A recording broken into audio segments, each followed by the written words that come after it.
Hello my dear student, welcome you all on Physis learning. Physis learning के इस platform पर मैं शिवम राज एक बार फिर से आप सभी का स्वागत करता हूं। तो देखिए, हमने स्टार्ट कर दिया था वेक्टर और स्केलर क्वांटिटीज़, और उनके बारे में हमने सबसे पहले बात की थी डिस्टेंस और डिस्प्लेसमेंट के बारे में, जहां पे आपका डिस्टेंस था स्केलर और वहां पे जो डिस्प्लेसमेंट था वो वेक्टर क्वांटिटी थी। उसके बाद में जस्ट नेक्स्ट स्टेप में हमने देखा कि जो वेलोसिटी होती है वो क्या होती है आपकी वेक्टर क्वांटिटी। वेलोसिटी के बारे में बात की थी, एवरेज वेलोसिटी और इंस्टेंटेनियस वेलोसिटी, और उसका जो स्केलर ट्रांसफॉर्म है, यानी कि वेलोसिटी को अगर स्केलर फॉर्मेट में बोलोगे तो क्या बोलोगे, स्पीड बोलोगे। ठीक है, तो वेलोसिटी के बारे में आपसे बातें हो गई थी और कुछ सवाल भी किए थे हमने। आज देखिए क्वेश्चन से स्टार्ट करते हैं दोबारा से। आज की क्लास स्टार्ट करते हैं वेलोसिटी के ही एक न्यूमेरिकल से। दिया गया है आपको एक distance point A to B आपको डिस्टेंस कवर करना है, उसका 1/3 पार्ट आपकी वेलोसिटी है 20 मीटर पर सेकेंड। नेक्स्ट 1/3 पार्ट वेलोसिटी है 30 मीटर पर सेकेंड, एंड लास्ट 1/3 पार्ट में वेलोसिटी है आपकी 40 मीटर पर सेकेंड। तो आपसे पूछा गया है find out the average velocity. Find out average velocity किस तरह से कैलकुलेट करोगे, देखिएगा। एवरेज वेलोसिटी के बारे में मैंने आपको बताया था कि डायरेक्टली हम एवरेज वेलोसिटी यानी औसत वेग, हिंदी में कहें तो नॉर्मली औसत को ज्ञात करने का एक सूत्र होता है राशियों का योग बटे राशियों की संख्या, लेकिन उसका इस्तेमाल अगर यहाँ पे कर देंगे तो हमारी जो एवरेज वेलोसिटी आएगी वो गलत आएगी। पिछले एक न्यूमेरिकल में भी हमने ये चीज़ ट्राई की थी, और आज भी हम यही बात प्रूव करने जा रहे हैं कि अगर अलग अलग वेलोसिटीज़ हैं तो इनका डायरेक्ट एवरेज ना निकाल करके डिस्प्लेसमेंट और टाइम का जो एवरेज है उसका रेशियो निकालेंगे। देखिएगा कैसे। वी एवरेज आप कैसे लिखते हो, delta x over delta T, लेकिन ये फॉर्मेट यहाँ पे लगेगा नहीं क्योंकि हमारे पास ना डेल्टा एक्स है ना ही टाइम है। लेकिन हाँ, ये जरूर लग सकता है V average is equals to average displacement upon average time. ये दोनों अगर एवरेज हैं तो इनका रेशियो भी आपका एवरेज ही होगा। तो यहाँ पे देखिए, मान लो यहाँ पे x1 डिस्प्लेसमेंट है, ये x2 है और ये x3 है। इन तीनों का जो सम है वो कैपिटल X के इक्वल है।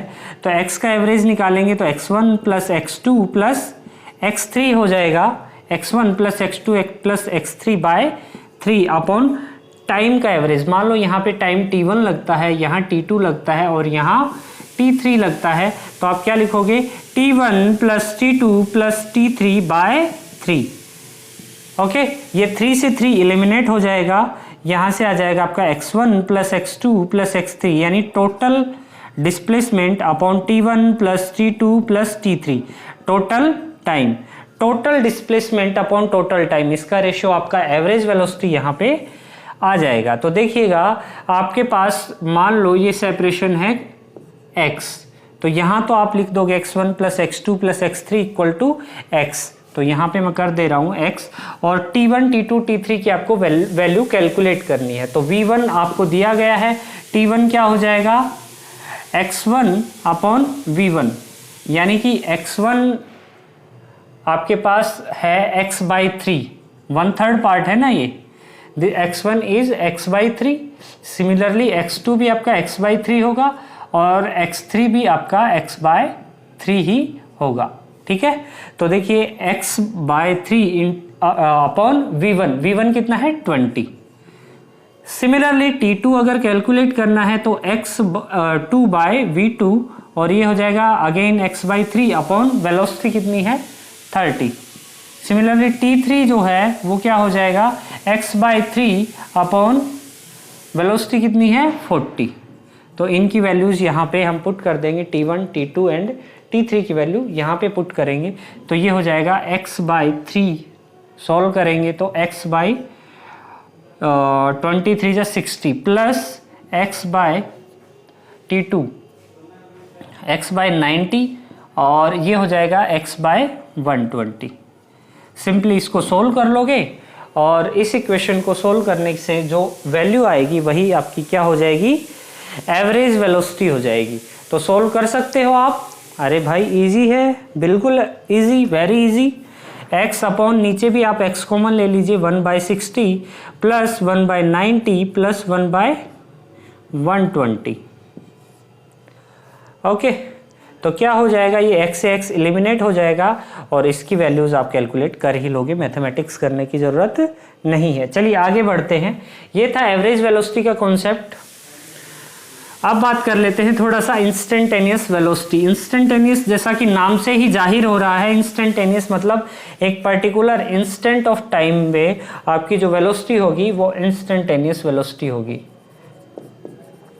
इंस्टेंटेनियस वेलोसिटी, इंस्टेंटेनियस वेलोसिटी का मतलब किसी पर्टिकुलर इंस्टेंट ऑफ टाइम पे, तो उसको लिखेंगे v instantaneous is equals to particular time. इसका मतलब आप एवरेज वेलोसिटी क्या लिखते हो, v एवरेज is equals to delta x over delta t।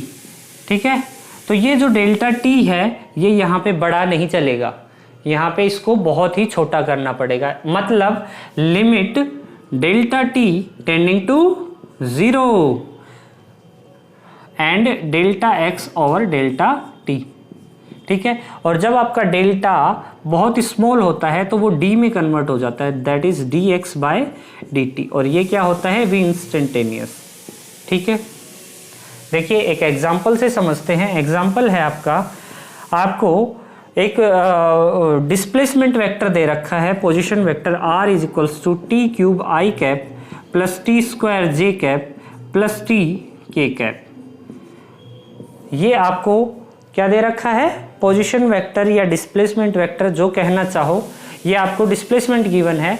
आपको पूछा क्या गया है यहाँ पे, at t equal to 1 second find v instantaneous. t equal to 1 second पे आपको वेलोसिटी कैलकुलेट करनी है। पॉज कीजिए वीडियो को और इस क्वेश्चन को ट्राई कीजिए।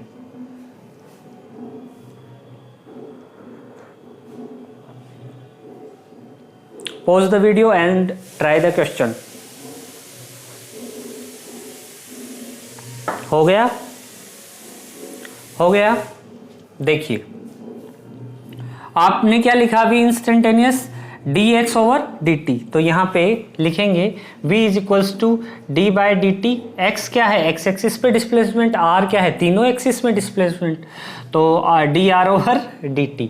तो d by d t of r की वैल्यू पुट कर देंगे, t cube i plus t square j plus t k cap.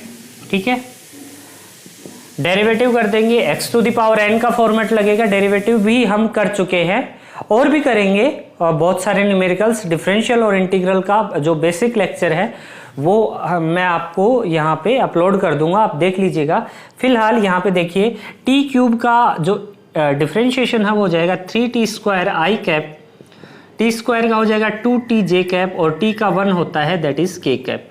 आपको पूछा है v at t equal to 1 second, तो t की वैल्यू 1 पुट करेंगे तो ये हो जाएगा 3 इंटू 1 का square i cap plus 2 into 1 j cap plus k cap. That means जो वैल्यू आई आपकी वो क्या आई, 3i plus 2j plus k cap. ये क्या आ गया आपका, velocity at an instant of time t equal to 1। t equal to 1 पे आपकी वेलोसिटी आ चुकी है। अगर इसका मैग्नीट्यूड चाहिए तो v मैग्नीट्यूड क्या हो जाएगा, square root of x component का स्क्वायर प्लस y कंपोनेंट का स्क्वायर प्लस z कंपोनेंट का स्क्वायर। क्या हो जाएगा, 9 plus 4 plus 1, square root of 9 और 1 10 एंड 4 14, स्क्वायर रूट ऑफ 10 आपका क्या आ गया, इंस्टेंटेनियस वेलोसिटी आ गई at t equal to 1। Easily है, इजीली कैलकुलेट कर सकते हो, इजी क्वेश्चन है। ओके, आगे बढ़ते हैं। इंस्टेंटेनियस वेलोसिटी में ही एक और क्वेश्चन करते हैं। लेट्स सपोज आपको दिया गया है, क्वेश्चन है if the displacement vector d vector is equals to t to the power half i cap plus t to the power minus half j cap plus t cube k cap. Find v instantaneous at t equal to 2 second. t equal to 2 second के ऊपर आपको velocity की value बतानी है। Easily बता सकते हो, d of d vector over dt आपका क्या हो जाएगा, v इंस्टेंटेनियस। कर दीजिए डेरिवेटिव, t की पावर हाफ का डेरिवेटिव करेंगे तो 1/2 t to the power half denominator में चला जाएगा, -1 हाफ -1 माइनस हाफ आप जानते हो i कैप। ये हो जाएगा -12 t to the power -3/2 j cap, और ये हो जाएगा +3t² k कैप। ठीक है जी। t इक्वल टू 2 पे कैलकुलेट करना है तो t की वैल्यू 2 पुट कर दीजिए, 2√2i -1/2 और 2 to the power -3/2 j plus t into 2² k cap. ठीक है, 1/2√2 i कैप, और ये हो जाएगा आपका -1/2 इंटू 2√2 दैट इज 4√2। नीचे पावर क्या हो जाएगी 3/2, 1 पावर और हाफ पावर, तो 1 पावर तो हमने इसमें शामिल कर दिया, 2 2 जो 4, और हाफ पावर हमने √2 में लिख दिया j कैप, प्लस 4 3 जा 12 k कैप। ये क्या आ गया आपका वेलोसिटी आ गया at t equal to 2 second. इसका आपको मैग्नीट्यूड खुद से कैलकुलेट करना है, x कंपोनेंट का स्क्वायर करोगे प्लस y कंपोनेंट का स्क्वायर प्लस z कंपोनेंट का स्क्वायर। यहाँ नेगेटिव है, इसका ध्यान रखिएगा, नेगेटिव का स्क्वायर पॉजिटिव ही हो जाएगा जब आप मैग्नीट्यूड कैलकुलेट करोगे। एक होमवर्क लिखिए और फिर मिलते हैं नेक्स्ट वीडियो में। होमवर्क है आपका question, if x vector is equals to, this is displacement, ये क्या है displacement, t-2 whole square i cap plus t+2 whole square j cap. Okay, और आपको कैलकुलेट करना है v instantaneous at t equal to 1 second and a instantaneous at t equal to 2 second. Acceleration भी बताना है, इंस्टेंटेनियस एक्सेलरेशन। ट्राई करना, अगर हो जाता है तो ठीक है, नहीं तो देखिएगा नेक्स्ट वीडियो इसके बाद जो आएगी। मिलते हैं नेक्स्ट वीडियो में। Thank you very much.